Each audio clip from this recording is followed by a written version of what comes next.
Electric బస్సులకు తాము వ్యతిరేకం కాదని ప్రభుత్వమే ఆ బస్సులు కొనాలన్నారు తెలంగాణ ఆర్టీసీ జేఏసీ నాయకులు.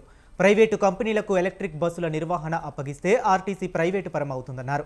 సమ్మె నోటీస్ ఇచ్చేందుకు కార్మిక శాఖ ఆఫీస్కు జేఏసీ నాయకులు వచ్చారు.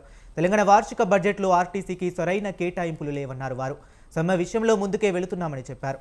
ఇదే అంశానికి సంబంధించి ఆర్టీసీ జేఏసీ నాయకులతో మా ప్రతినిధి విశాల్ ఫేస్ టు ఫేస్.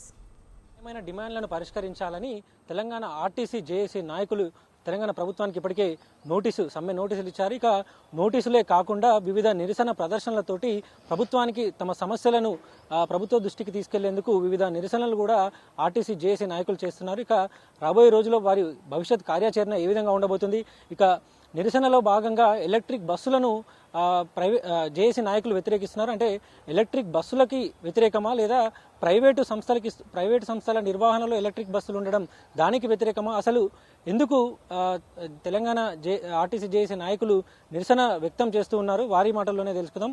ప్రస్తుతం మనతో పాటు తెలంగాణ ఆర్టీసీ జేఏసీ నాయకులు అధ్యక్షులు వెంకన్న ఉన్నారు, వారిని అడిగి తెలుసుకుందాం. లేబర్ ఆఫీస్లో ఉన్నాము. అంటే మీరు సమ్మె నోటీస్ కూడా ఇచ్చారు ప్రభుత్వానికి.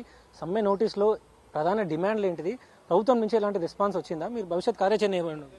ఈరోజు ప్రభుత్వం ఇచ్చిన హామీలనే మేము డిమాండ్గా పెట్టినాం, కొత్త డిమాండ్ పెట్టలే.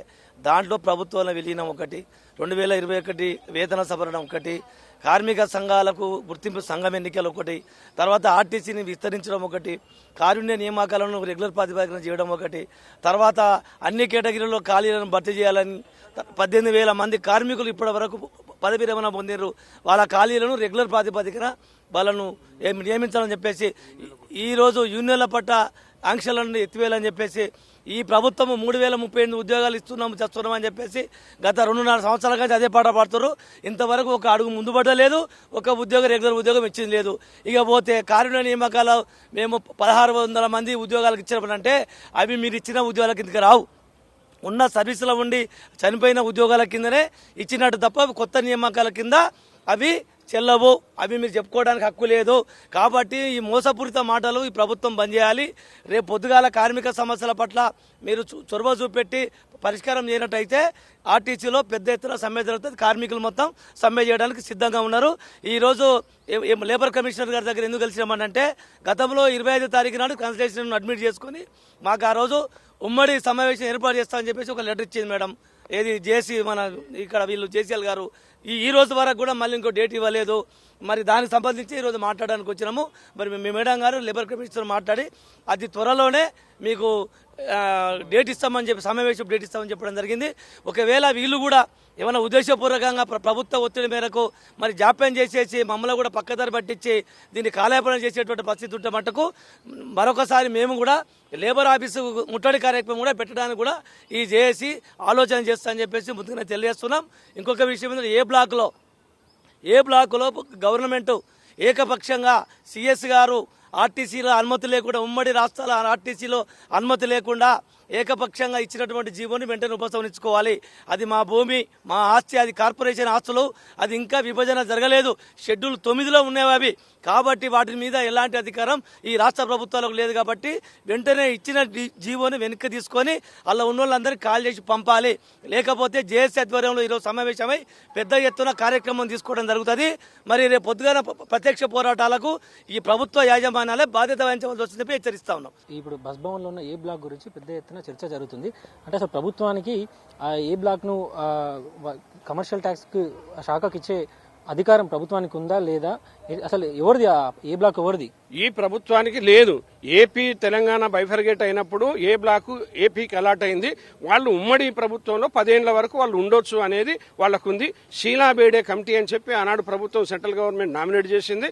ఆ షీలా బేడే కమిటీలో వాదనలు మేము కూడా యూనియన్లు కూడా ఇచ్చిన దాని ప్రకారంగా వాళ్ళు కొన్ని రోజులు ఉన్నారు. తర్వాత అక్కడ అకామిడేషన్ ఓకే అయిపోయిన తర్వాత తాళాలేసి వెళ్ళిపోయినారు. అది మాకు రావాల్సి ఉన్న తర్వాత ఎకాఎకిన ఒకేసారి వాళ్ళు ఆటోమేటిక్ గా వచ్చి తాళాలు బలగొట్టి, అంటే అంత అర్జెంట్ ఏమున్నది అలా ప్రభుత్వం ఇస్తే ఆ ప్రభుత్వం నిజంగానే ఇవ్వాల్సి వస్తే కూర్చోబెట్టి చేయాలి. అసలు ఆస్తులే పంపకాలు కాలేదు. షెడ్యూల్ 9 ప్రకారంగా పంపకాలు కావాలి పూర్తిగా. అది కావాలని చెప్పి మొన్ననే ఢిల్లీలో ఇదే చంద్రబాబు నాయుడు పోయిండు, అట్లాగే రేవంత్ రెడ్డి గారు పోయినప్పుడు కూడా వెరిఫికేషన్ కావాలని చెప్పి అడిగాను. మరి అది కాకముందే ఇవాళ ఏపీ కలెక్ట్ అయిన దాన్ని తాళాలు పెట్టి చేస్తే వాళ్ళు కూడా సీరియస్ అయిపోయి నిన్న లెటర్ ఇచ్చాను. వాళ్ళ సిఎస్ ఇక్కడ సిఎస్కి నిన్న లెటర్ ఇచ్చి ఇది కరెక్ట్ కాదు కాదు అని చెప్పడం జరిగింది.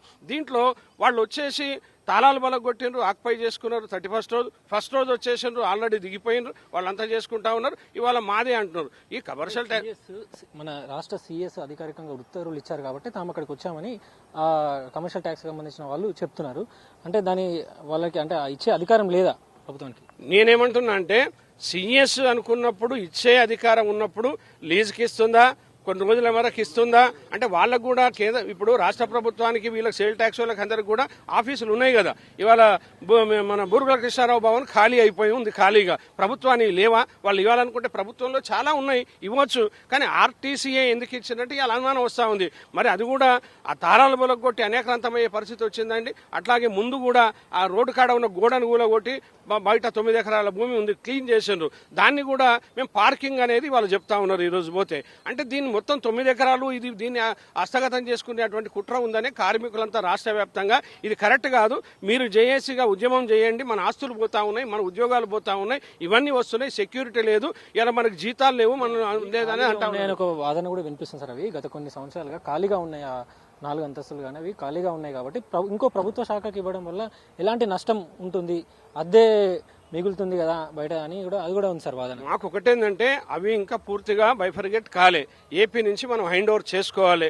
చేసుకున్న తర్వాత ఖాళీగా ఉంటే వాళ్ళకి ఎవరికైనా మేము లీజ్కి ఇవ్వచ్చు. ఇప్పుడు భూములు ఇస్తున్నాం, అవి ఇస్తున్నాం కాబట్టి లీజ్కి ఇవ్వచ్చు. లీజ్ అగ్రిమెంట్ రాసుకోవాలి. అధికారాలు ఇక్కడ ఎండీకి ఉండాలి.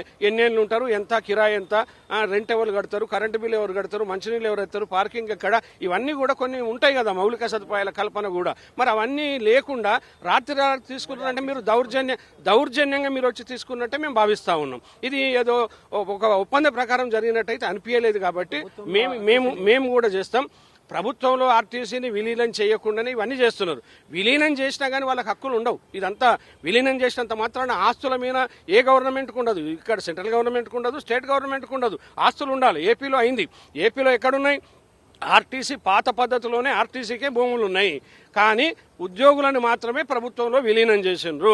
చాలా మంది విలీనం అంటే మొత్తం జాగాలు అనుకుంటున్నారు. కాదు, ఓన్లీ ఆర్టీసీ ఉద్యోగులను ప్రభుత్వంలో విలీనం అక్కడైంది. మేము కూడా కోరుకున్నది అదే, వీళ్ళు ఎజెండాలో పెట్టేది కూడా కాంగ్రెస్ పార్టీ అదే, వాళ్ళు ఇస్తా అన్నది కూడా అదే. కాబట్టి ఈ భూములు ఎవరికి ఇవ్వాల్సిన అవసరం లేదు. సిఎస్ గారిని కూడా, ముఖ్యమంత్రిని కూడా మీ ద్వారా రిక్వెస్ట్ చేస్తా ఉన్నాం, పునరాలోచించండి. అవసరమైతే వాళ్ళు కూడా హైకోర్టుకు పోతారు. యూనియన్లుగా ఏ త్యాగానికైనా సిద్ధమే. ఆస్తులు మేము ఉండే సెంట్రల్ ఆఫీసే పోయింది అనుకుంటే ఆర్టీసీ మోనోపాలికే ప్రమాదం వచ్చింది. ఆర్టీసీ మోనోపాలికి ప్రమాదం వచ్చిన తర్వాత దీంట్లో తాడో పేడో తెలుసుకోవడానికి సంఘాలుగా, కార్మికులుగా మేము సిద్ధమైనాం. కార్మికులంతా కూడా సపోర్ట్ చేస్తా ఉన్నారు. అన్న జేఏసీగా మీరు ముందున్నారు, నిర్ణయం తీసుకోండి. డెఫినెట్ గా ఈ రోజు చర్చ ఉంది, ఈ రోజు మీటింగ్ ఉంది, జేఏసీ మీటింగ్ తప్పకుండా తీసుకుంటాం. ఈ రోజు మా నిర్ణయాన్ని తప్పకుండా మేము చెప్తాం. ఇది మొత్తం కూడా తప్పే, దీన్ని పునరాలోచించి మా ఆఫీస్ మాకు రిటర్న్ ఇవ్వాలని చెప్పి ముఖ్యమంత్రి గారికి మీ ద్వారా రిక్వెస్ట్ చేస్తా ఉన్నా. ఆర్టీసీని కాపాడాల్సిన ప్రభుత్వమే ఆర్టీసీ సంస్థను నిర్వీర్యం చేసే ప్రయత్నాలు జరుగుతున్నాయి. ఇక ఎలక్ట్రిక్ బస్సులను ప్రైవేటు సంస్థలకు ఇవ్వకుండా ప్రభుత్వమే స్వయంగా కొంటే కేంద్ర ప్రభుత్వం ఇచ్చే రాయితీతో పాటు ఆర్టీసీ ఆస్తులు కూడా పెరుగుతాయి.